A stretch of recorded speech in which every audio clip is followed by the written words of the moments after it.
সাত সকালে বাড়ি থেকে বের হন ৭৮ বছর বয়সী শমশের আলী। তার গন্তব্য প্রায় ৩৫ কিলোমিটার দূরে, উদ্দেশ্য প্রায় ১৫ বছর আগের পাওনা ১০০ টাকা ফেরত দেওয়া।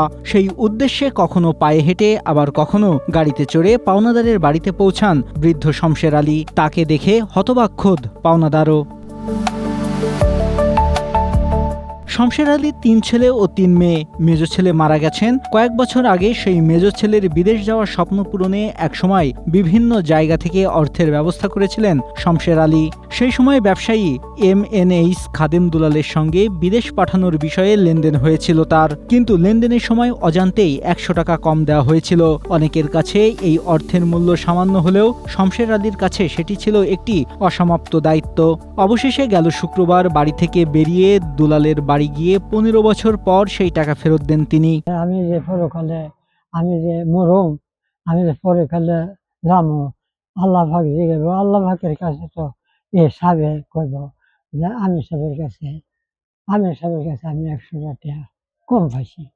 এখন হেবালা তো হেবালা আমি টাকাটা করতে দেবো। ও এইটা মনে করিয়া আমি দিয়েছি। শমশের আলীর বাড়ি ব্রাহ্মণবাড়িয়া সদর উপজেলার মজলিশপুর গ্রামে।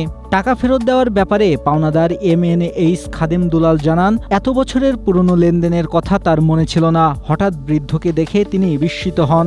পরে শমশের আলীর দেওয়া ১০০ টাকা আবার তার হাতেই ফিরিয়ে দিয়ে কিছু খাবার কিনে খাওয়ার অনুরোধ করেন তিনি। শমশের আলীর শরীর আর আগের মতো সাড়া দেয় না। বয়সের ভারে নুয়ে পড়লেও থেমে থাকেননি তিনি। স্ত্রী সাহারা বেগমকে নিয়ে এখনও সাধারণ এক গৃহস্থের জীবন কাটান।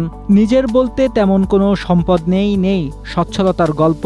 তবু জীবনের সবচেয়ে বড় সম্পদ হিসেবে আগলে রেখেছেন সততা আর বিবেককে। Desk report, Asia post.